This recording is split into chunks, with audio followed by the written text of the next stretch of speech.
This is the cylinder for our Polaris Scrambler 400 that got a little rusty. So let's see how well a hone will clean it up.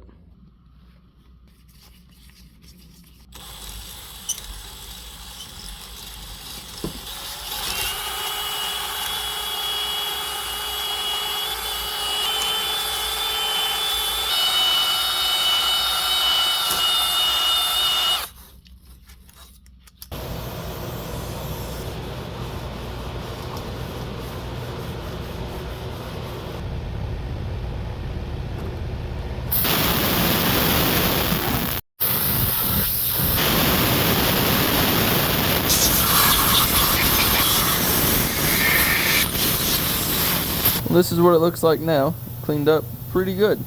Got rid of pretty much all the surface rust, and there's nothing big enough that a nail can grab, so it should run fine.